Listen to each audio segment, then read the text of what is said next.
Lorsque la neige s'étend en couches épaisses sur le sol et tous les ruisseaux qui babillent en été se reposent encore dans leur maison de glace, vous pensez, je suppose, que les fleurs sont endormies et que rien ne peut les réveiller avant le printemps. Mais je connais un bois où les petits elfes, les lutins et les délicates fées dansent en cercle au clair de lune, et je vous raconterai ce qui leur arrive à minuit tapante la première nuit de chaque année. L'horloge dans la tour de la cathédrale sonne 12 coups solennels, et toutes les cloches des églises carillonnent pour accueillir la nouvelle année. C'est le signal pour les fées de descendre d'un rayon de lune dans leurs lumineuses robes blanches et avec leurs longues chevelures blondes en cascade. La plus belle d'entre toutes est Rustica, la reine des fées et des elfes. Elle porte un collier de perles de rosée, et les perles de rosée scintillent sur sa robe et dans ses cheveux. Elle glisse doucement sur la neige et toutes les fées la suivent pour rejoindre un grand sureau qui pousse au milieu du petit bois. Elle tape une fois et appelle « Dame Sureau. Êtes-vous à l'intérieur ?» Et l'arbre ouvre ses bourgeons verts et ses tendres feuilles se déplient. Puis, à nouveau, la fée Rustica frappe et appelle « Dame Sureau. Dame Sureau. Êtes-vous à l'intérieur ?» Et d'adorables fleurs blanches s'ouvrent au-dessus, et une douce pluie de fleurs tombe sur les fées. Pour la troisième fois, Rustica appelle « Dame Sureau. Dame Sureau. Dame Sureau. Êtes-vous à l'intérieur ?» Et alors l'arbre s'ouvre doucement et la Dame Sureau apparaît. Elle est très vieille, car elle est la mère de toutes les fées et de tous les elfes. « Que me voulez-vous, mes enfants ?» demanda-t-elle avec une voix semblable à une clochette d'argent. Et toutes les fées font une très longue et très profonde révérence, et lui répondent. La nouvelle année est arrivée, Dame Sureau, et nous voulons que vous nous accordiez de laisser s'éveiller les petites fleurs qui dorment sous la neige. Le monde est encore froid pour les fleurs, mes enfants. Répondit la Dame Sureau, elles sont toujours endormies, chacune doit être réveillée en son temps. Mais vous pouvez faire ceci. Vous pouvez les appeler pour cette nuit, et lorsque vous quitterez ce bois au matin, elles retourneront toutes dans leur lit à nouveau.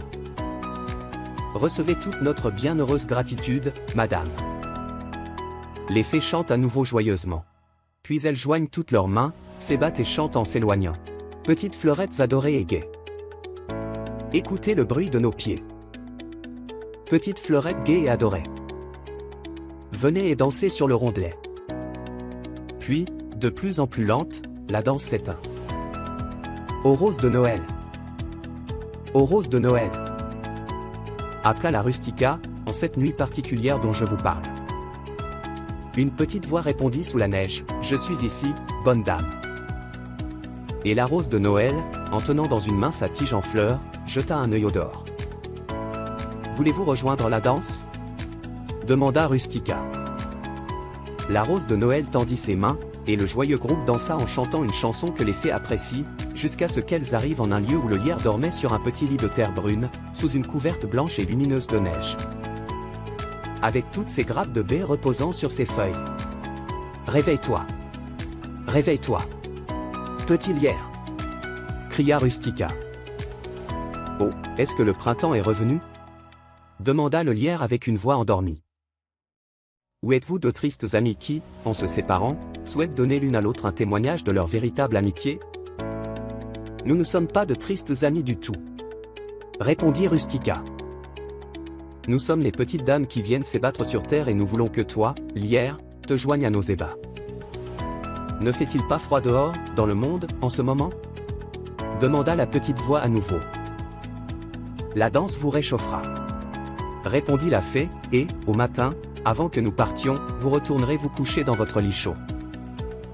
Ainsi, le lierre rejoignit la danse, et bien gaiement, elles tournoyèrent, jusqu'à ce qu'elles doivent toutes s'asseoir pour reprendre leur souffle. Surplombant toutes les autres, sur une motte de terre tendre, était assise Rustica. Toutes les petites fées blanches s'assirent en cercle autour d'elle. Et le lierre et la rose de Noël se prirent la main l'une l'autre et firent la révérence devant Rustica. « Blanche dame, » dit le lierre.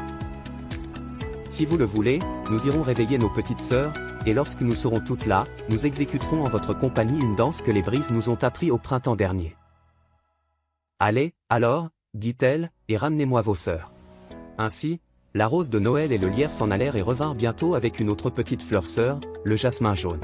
« Jasmin, dit Rustica, tu es légère et fine et gracieuse.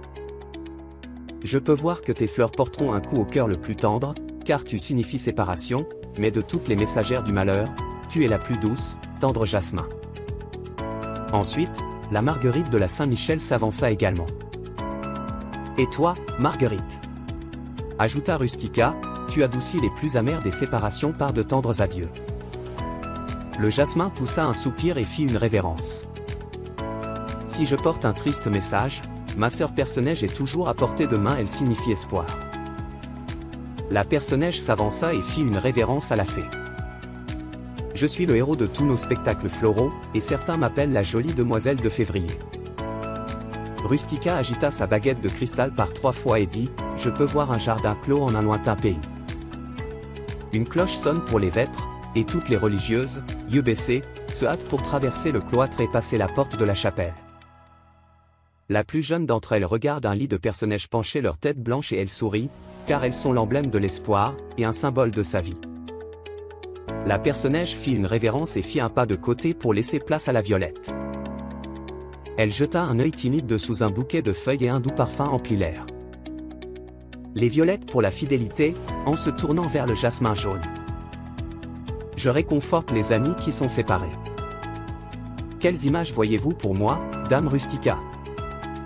Rustica agita sa baguette de cristal et dit « Appelle tes radieuses sœurs qui apportent à la fois la joie et l'espoir et présentez-vous devant moi. » La Perce-Neige se releva, pour obéir à l'ordre de la fée, et revint bientôt en tenant l'aubépine et le pavot par les mains. « J'apporte sécurité et espoir. » dit l'aubépine, et je protège les bonnes gens de la campagne de toute nuisance, s'ils suspendent, en mai, un bouquet de mes fleurs dans leur maison. Car, alors les méchantes fées et les méchants elfes, qui sont vos ennemis, blanches dames, tout autant que les ennemis des hommes, ne pourront faire aucun mal. Moi aussi, dit le chèvrefeuille, je combats également les méchants petits lutins et préserve de tout mal les bonnes vaches à lait et les bêtes qui nourrissent et habillent les pauvres enfants dans les froides terres du Nord. Ensuite, le pavot parla. Elle ne semblait pas être le moindrement timide et elle secoua les plis de son manteau écarlate près de sa tête et toutes les graines de sa frange noire tremblèrent et se détachèrent tel un halo.